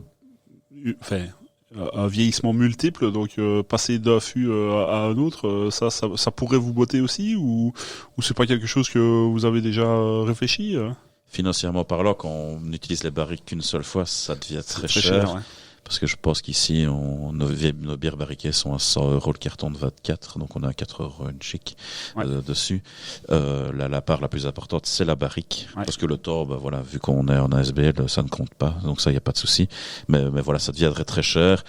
Donc voilà, il faudrait trouver une barrique ou tester de réutiliser une barrique plusieurs fois. Mais là encore, si on vient mettre la bière dans une barrique qu'on a déjà utilisée et qu'on a un problème dessus, c'est une perte sèche aussi là-dessus. Maintenant, on a fait le blend, comme Arnaud vient d'expliquer, sur nos bières vieillies en barrique de Lafroig et de Bowmore. Ouais. Là, on a fait un mélange des deux pour vraiment trouver le meilleur blend. Donc ça, on a fait. Mais faire 2 barriquages derrière, je pense que c'est un trop gros risque pour la petite brasserie qu'on a. Ça ferait directement une année de foutu. Ouais. Ok, super. Merci pour ce petit passage barriqué. Je ne sais pas si vous voulez servir cette bière-là ou si j'enchaîne avec la question suivante. Enchaîne et puis on Allez, va j'enchaîne. servir après. Vous avez votre propre identité visuelle. Ceux qui m'écoutent régulièrement savent l'importance que je porte à ce sujet. Mais dans votre cas, avec la multiplicité des créations, est-ce qu'on s'y retrouve encore par rapport au nom, aux couleurs?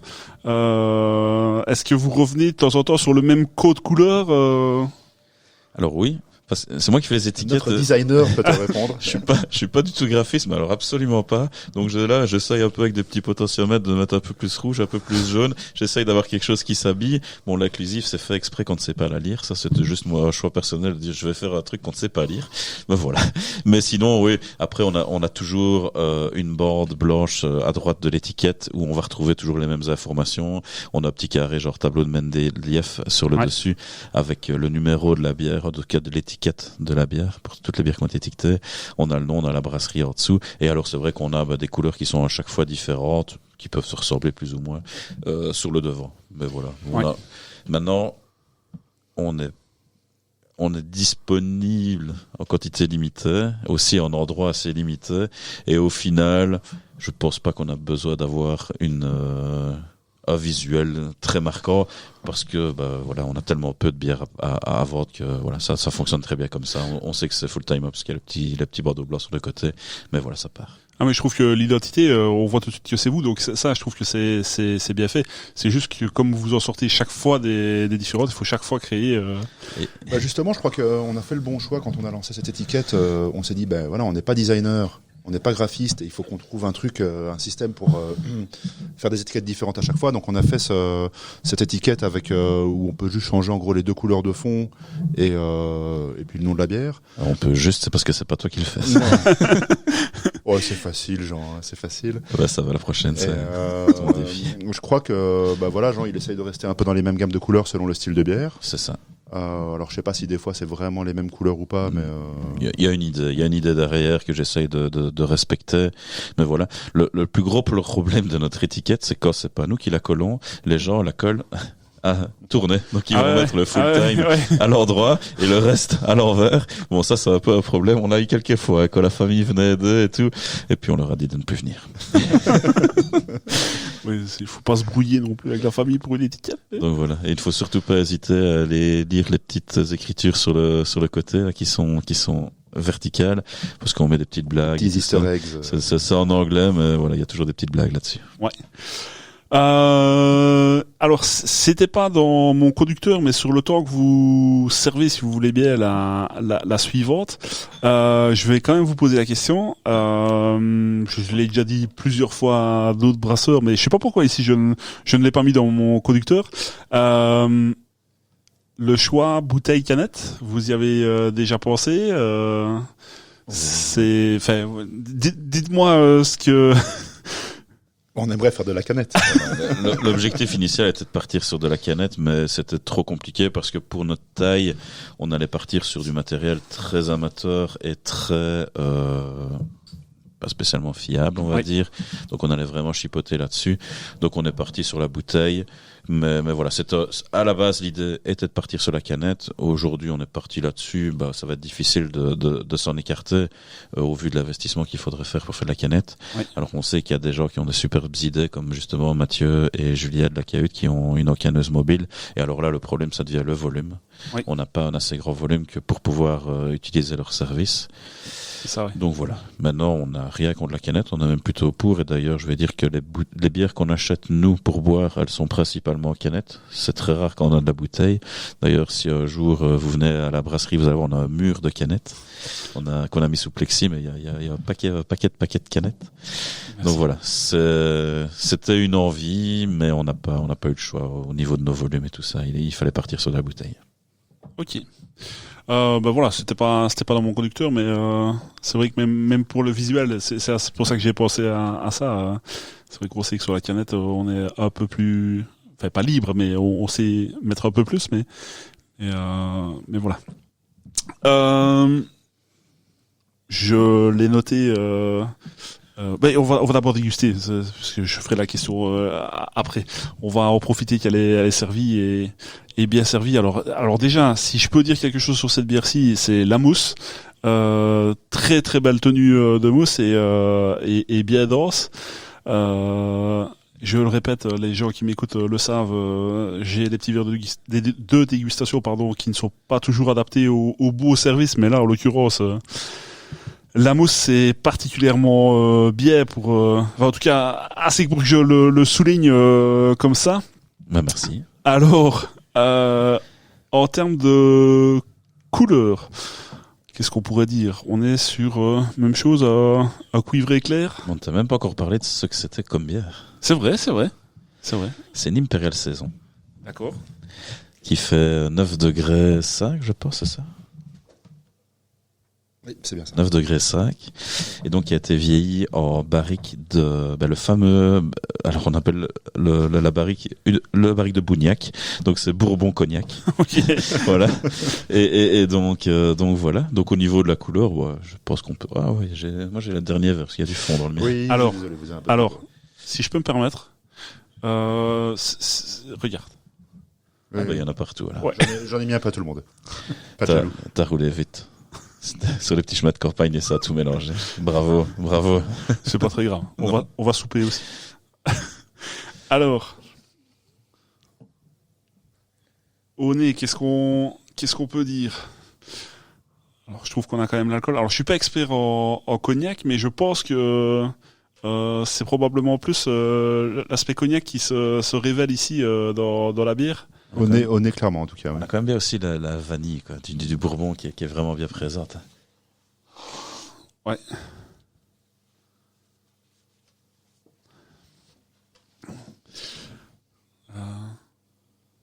C'est aussi une bière qui a beaucoup évolué depuis qu'on l'a mise en bouteille. Mhm. Et celle-ci, pardon. C'est moi d'abord. Pardon. Alors, Karech, il faut parler plus près du micro, sinon on t'entend pas. Je rigole parce que d'habitude c'est moi qui le dis aux gens et là c'est moi qui parlais super loin. Je sais pas pourquoi j'ai eu. Enfin, soit. Merci pour le petit rappel petit rappel à l'ordre. Et du coup, je sais plus ce que je voulais dire. Oui, non, elle a été faite quand celle-ci Elle a été embouteillée il y a un peu plus d'un an, je pense. Ok. Oui, on l'avait à la Cité de la bière l'année passée, donc. Voilà, ça devait être en fin d'année 2024. Ok. Alors moi, je n'ai pas spécialement le côté au nez, parce que je l'ai pas encore goûté, de saison, parce que c'est vraiment moi je trouve le côté barrique qu'on retrouve très fort. Maintenant, je ne sais pas si la base était très expressive en céréales au nez. Enfin, je sais pas si vous avez eu l'occasion de. En fait, en faisant la recette et en poussant les curseurs d'une saison, on est vite arrivé sur un barley wine. Ok. Maintenant, l'idée, c'était vraiment de partir sur une recette de saison, mais en augmentant les curseurs pour monter au niveau d'alcool. On est vraiment parti. Ça, c'est plus rapproché du barley wine que de la saison. Ouais. Alors, en tout cas, la mousse n'est pas du barley wine parce que là. Non. Ouais, on n'est pas sur du barley wine quand même. Ouais. J'ai pas encore goûté, donc santé les amis. Santé. Santé à vous.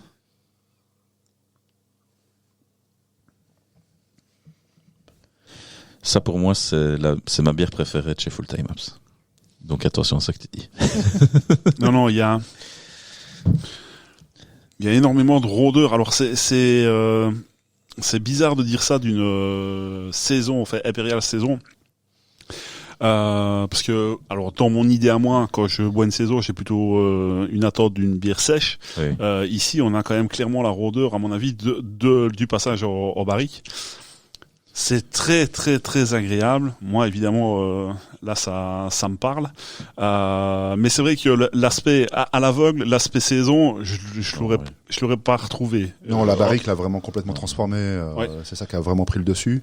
Et pour le coup, c'était une super barrique. Oui, C'est cette vraiment barrique-là, elle magnifique. est extraordinaire. Et ça, c'est quelqu'un qui nous a sonné, qui a dit, ou envoyé un mail, qui a dit, voilà, j'ai des tonneaux de Bourbon Cognac, ça vous intéresse? Oui. On sait pas d'où il venait, il avait pas eu de référence, il n'avait pas eu une autre référence par quelqu'un d'autre, c'est vraiment spontané.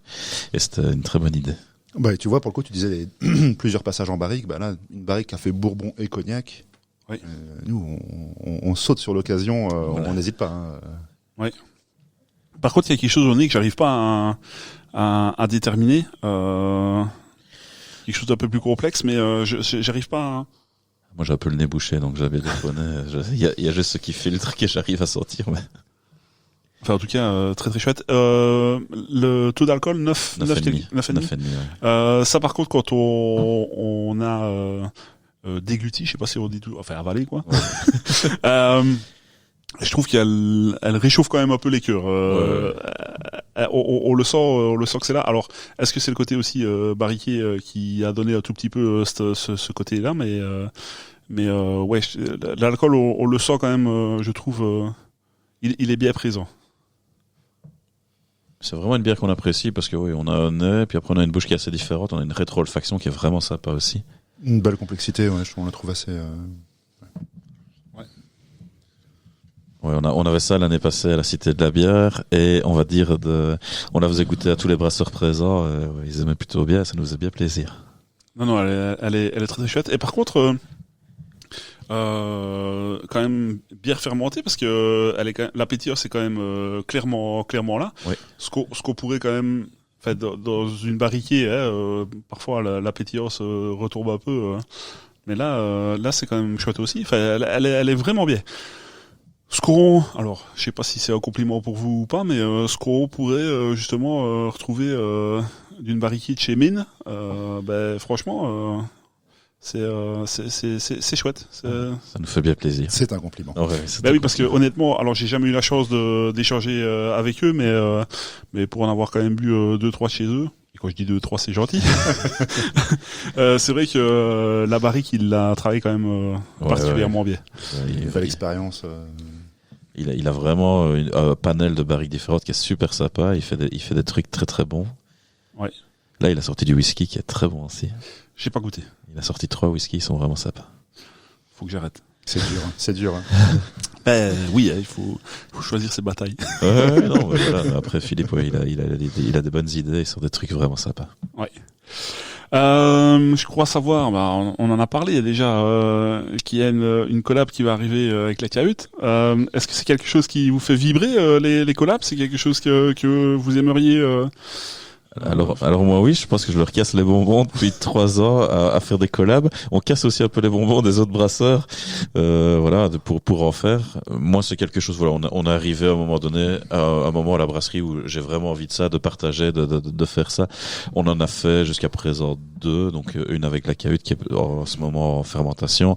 On a fait aussi une collab plus ou moins officielle parce qu'il n'y a pas eu vraiment le nom de la collab, mais on a eu le responsable de brassage de chez Cursus qui est un ami d'enfance qui est venu brasser avec nous et Sébastien de Badjao qui est venu brasser aussi avec nous. Et alors là on a fait une Pils aspiration Tartori. C'était une idée de recette de Sébastien qui était plutôt pas mal. Et donc voilà. Et on a quelques projets de collab là cette année, les années qui suivent. Voilà. Moi je pousse là-dessus. Ah si, ça fait longtemps qu'on en parle. Oui. Ça se concrétise un petit peu maintenant. Surtout chaque fois on en parlait fête, journée de festival où on avait un peu l'esprit embrumé. Ouais. Et le running gag c'était quoi? C'était j'allais à un festival et puis le lendemain il disait alors on fait des collabs avec qui?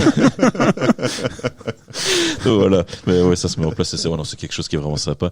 Le monde brassicole en général est un monde bienveillant. Ce sont des passionnés qui savent ce que c'est le travail, qui savent ce que c'est de faire des bonnes bières et tout ça. Et non, ce sont vraiment des gens qui sont super sympas. Oui. Et partager un moment avec eux, partager notre expérience. Voilà, on en profite. C'est clair. Et nous, c'est le plaisir. Le brassage, chez Full Time Up, c'est le plaisir. On a que ça, le plaisir. Et donc, on en profite. C'est vrai qu'on en a pas parlé beaucoup, mais c'est une SBL, donc évidemment, c'est le plaisir et l'envie qui vous fait brasser. Ouais, complètement. C'est le plaisir. On n'a pas de pression. Ouais. On n'a pas de contraintes, on n'a pas de patron. On a un chef quand même. On a un chef. On l'appelle chef. Il est pas là. On l'appelle chef. Et du coup, effectivement, nous quand on brasse, c'est une journée. On attend ça avec impatience. C'est une journée où on sait qu'on va prendre beaucoup de plaisir et partager ça avec des gens qu'on aime vraiment bien, parce que tous ces gens qu'on rencontre sur les différents festivals ou à d'autres occasions, on a envie de brasser avec eux tout simplement. Ouais. Il faut aller parler avec les brasseurs, c'est des gens passionnés et des gens passionnants, et voilà, c'est vraiment des gens chouettes. Ouais. Faut pas hésiter si quelqu'un va à un festival ou l'autre d'aller vraiment parler avec les brasseurs. Eh ben, en parlant de festival, justement, on a parlé de la Cité de la Bière, mais je crois que vous allez aller aussi à un autre festival mi-juillet. Exactement. On peut en parler. Oui, sur les bords de l'Ourthe à Auton, c'est le festival des brasseries du Luxembourg belge. Rencontre de voilà. Donc oui, c'est un deuxième festival de l'année qu'on va faire. On a une toute petite production, donc on ne sait pas aller à beaucoup de festivals. On a aussi un peu eu au tout début de la brasserie, on a été invité un peu à gauche à droite. On a été à des festivals où on a vendu trois bières ou 10 bières. Et donc là, on sélectionne vraiment. Et le nouvel organisateur, parce que l'ancien organisateur est décédé l'année passée, juste la veille du festival, nous a contacté. On avait été passé faire un tour l'année passée. On avait vraiment eu bien bon. Et donc là, on a dit oui, on y va. Oui.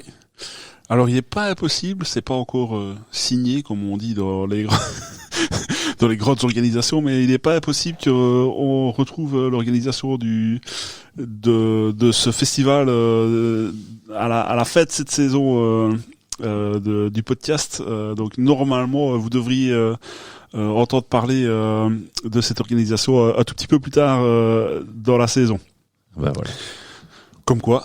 Bah oui, écoute. Et alors, tout à l'heure, on l'a un peu évoqué, j'ai dit qu'on en reparlerait plus tard, il y a des portes ouvertes apparemment à la brasserie. C'est sur 2 jours, c'est ça? C'est un week-end? C'est ça, c'est un week-end. Cette année, c'est le week-end avant le 21 juillet. J'ai plus les dates exactement, je sais pas si... Alors, le week-end avant le 21 juillet, apparemment, c'est... le week-end avant le 21 juillet. Oui, parce que c'est Auton, 17-18. Donc c'est la semaine avant, alors c'est le week-end avant. Et donc, normalement, c'est le 10 et 11. C'est ça, juillet. Ou 9, 10 et vendredi, samedi, je pense. Bah, je ne sais pas après. Ouais, bon, c'est ce week-end-là. Bon, c'est le vendredi et le samedi avant le festival de Auton. C'est très précis, on est très précis. Donc oui, on a dit, on a un super bâtiment. Et alors, on ouvre vraiment au public 3 jours par an. Donc on a les deux journées de porte ouverte au mois de juillet. Et on a une journée porte ouverte le premier dimanche de septembre. Et c'est un jour où a lieu la brocante du village. Et donc on ouvre la terrasse, on ouvre la brasserie. Et voilà, on essaye de faire découvrir nos produits aux passants de la brocante. Oui. Alors j'ai essayé de regarder, mais mon portable a décidé de ne pas vouloir collaborer pour le calendrier, pour les mais dates. pour le calendrier, mais on va regarder. Il est plus long que moi quand j'ai bu un verre. Donc ce sera le 10 et 11 juillet, vendredi 10 et samedi 11 juillet.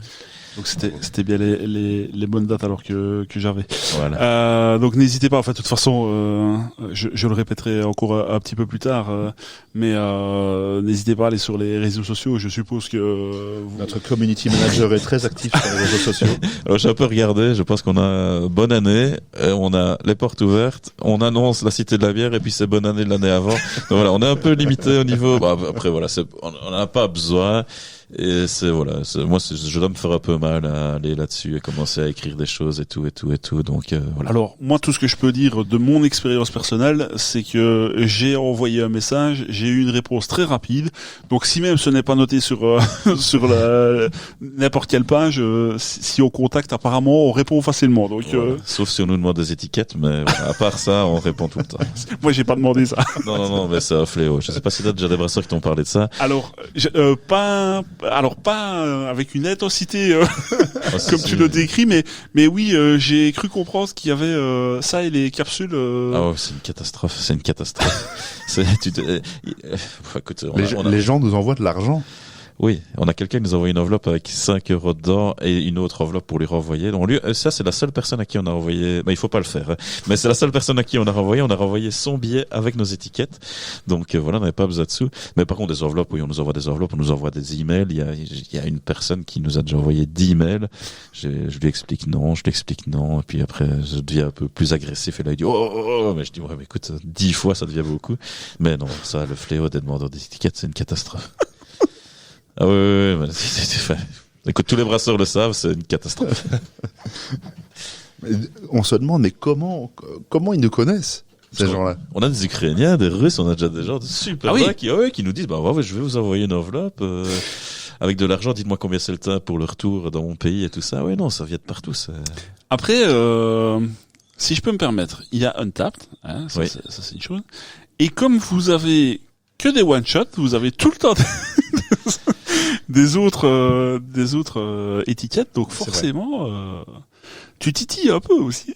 Alors, on Et a elles sont toujours, très rares. et on a toujours la même réponse qui est, venez à la brasserie, Bah oui. on vous les donnera toutes. On a gardé toutes nos étiquettes, tous nos rouleaux d'étiquettes depuis le début. Donc, on a une 50aine d'étiquettes différentes, à mon avis.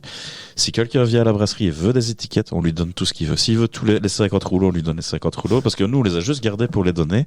Mais les gens, ils veulent juste qu'on leur envoie. On n'envoie pas. Venez à la brasserie, on vous donne tout ce que vous voulez. Il n'y a même pas besoin d'acheter. Mais ils viennent, on leur donne. Il n'y a pas de souci. Mais Ouais. on n'envoie pas. Ouais. Tant qu'à faire, autant avoir un peu de contact. Bah, c'est mieux, hein, surtout Voilà. dans nos périodes. Voilà. Messieurs, sur vos réseaux, alors site internet, enfin tout ce que vous voulez. Ne sois pas désobligeant. Hein. Non, c'est pas le but, c'est pas le but. On peut lire aussi que vous faites des ateliers de brassage. Est-ce que c'est une activité que vous faites toujours et comment est-ce qu'on peut y participer? C'est une activité qu'on fait toujours. C'est ça. On peut y participer en nous contactant et en proposant des dates. C'est ça. Donc il faut venir avec une équipe complète. Hein. Je pense que c'est 10 personnes, on demande d'avoir 10 personnes. Donc le principe c'est quoi? C'est du matin au soir, on va brasser la bière. On va pas brasser dans la brasserie, on va brasser en casserole. Donc le principe Oui. c'est d'apprendre à faire une bière qu'on peut faire chez soi. Donc le filtre, ça va être des seaux qui sont troués. Les fermenteurs, c'est des cuves en plastique qui sont un peu professionnels, mais on peut trouver ça à pas cher aussi. Donc l'idée c'est vraiment ça, c'est de venir apprendre à brasser. À midi, il y a une dégustation. On a une sélection de fromages, charcuterie de la région et quelques bières de la brasserie à déguster. Et alors, ça c'est nouveau depuis quelques années. On donne, quand la bière est fermentée, on donne des bouteilles. Oui. On faisait ça avant où on donnait pas les bouteilles parce que on n'avait pas encore la brasserie et notre bâtiment. Mais voilà, on fait ça. Oui. Et vraiment, effectivement, comme tu le dis, l'idée, c'est l'idée de cet atelier, c'est d'apprendre à brasser avec l'investissement minimum. Oui. Minimum. Donc, C'est ça. quelques seaux en plastique, un refroidisseur serpentin, c'est le seul, entre guillemets, gros investissement. Tout en sachant que nous, ça serpentin en inox. Oui, c'est la un casserole. plan- Donc c'est vraiment Plongeur. le matériel utilisé pour les ateliers brassage, c'est vraiment du matériel purement amateur qu'on peut faire dans sa cuisine. Donc c'est ce qui est le plus artisanal qu'on puisse faire. Ouais. On n'utilise pas la brasserie pour faire ça. Ok. Ça c'est pas noté sur votre site internet, mais ou vos réseaux. La zytologie, vous avez peut-être déjà fait. Pas avec Full Time Ops, mais moi, ma rencontre avec Eric, c'était j'ai créé une confrérie de la bière plus ou moins en même temps que la création de la brasserie, sauf que ce qu'on ne sait pas. Et on a fait des soirées zytologie à Lavourie-d'Antine, donc là où il y a le musée de la bière, au château de Lavourie-d'Antine. C'est quelque chose qu'on ne fait plus, mais par contre, le personnel de Lavourie a continué des soirées zyto là-bas. Mais on a fait ça pendant quelques années, oui. Mais Ouais. ça prend trop de temps. Ben oui, je comprends, Les journées sont courtes, les semaines et les mois aussi. clairement. Messieurs, est-ce que vous avez encore quelque chose à déguster ou on peut s'arrêter là? Écoute, moi je propose qu'on déguste sans les caméras et sans les micros. Off, ok, pas de souci. Avec plaisir. Si on veut goûter vos bières, où est-ce qu'on peut les boire ou se les procurer? Donc on a parlé de Lavourie-d'Antine Oui. et là on va trouver toutes nos références. On a la majorité de notre production qui part là-bas. Sinon, il y a toujours moyen de nous contacter par mail ou par les réseaux sociaux pour prendre rendez-vous et venir à la brasserie. Donc voilà, mais c'est un peu les seuls canaux. On a la chance de ne pas devoir démarcher, on a la chance de ne pas devoir livrer. Oui. Donc on se limite vraiment à ça. Et voilà. Donc Oui. c'est un peu limité, mais c'est comme ça qu'il faut faire. Ou sur les deux festivals dont on a parlé. Ou sur Exactement. les festivals, exactement, ou aux portes ouvertes. Ou aux portes ouvertes, oui. Voilà, Venez à ces festivals, ils sont très bien. voilà, il faut venir. Alors là, on Faut est venir d'accord. Enfin, découvrir les beaux produits. Auto, je n'ai pas encore eu la chance d'y aller, mais c'est sûr que la cité, c'est vraiment chouette. Messieurs, on arrive tout doucement à la fin de l'épisode. Je sais pas si j'ai oublié quelque chose. Je sais pas si vous voulez rajouter quelque chose en particulier. Non, je pense qu'on a déjà fait un beau tour. Hein. Te remercier pour l'invitation, surtout. Merci à vous d'avoir répondu. Alors, on en a parlé en off, mais il y a quand même un petit peu de... Alors, il n'y a pas énormément de kilomètres entre nous, mais l'accès n'est pas... Ah, c'est la même province. Hein. On dit que la Belgique c'est petit, c'est la même province, mais c'est 1 heure de route. Ouais, voilà. Donc, merci surtout à vous d'être venu à moi, pardon. Merci d'avoir répondu favorablement à l'invitation. Alors, même si ils ne sont pas ultra, actifs dessus, n'hésitez pas à vous abonner aux réseaux sociaux. Absolument. Voilà. Vous ne serez pas spammé, vous n'allez pas recevoir des notifications, ne vous tracassez pas, ça devrait aller. Je pense qu'il y a un mois et demi entre chaque publication, donc n'ayez pas peur, ça c'est sûr et certain. Bah écoutez, messieurs, encore merci d'être venus. Et ben, on se voit en mai, j'espère. Voilà. Enfin, dans quelques jours, du coup, parce que là, on enregistre un petit peu en avance, mais On se voit très bientôt, effectivement. on se voit très bientôt, ouais. dans 2 semaines en audio et 1 semaine en vidéo, si je ne me trompe pas. Ben, n'hésitez pas aussi à vous abonner évidemment aux réseaux sociaux de la bière patrie. Moi, je publie un tout petit peu plus quand même. Je suis gars. Et ben, rappelez-vous, on est tous sous le même drapeau, celui de la bière patrie. Santé à vous. Santé. Santé.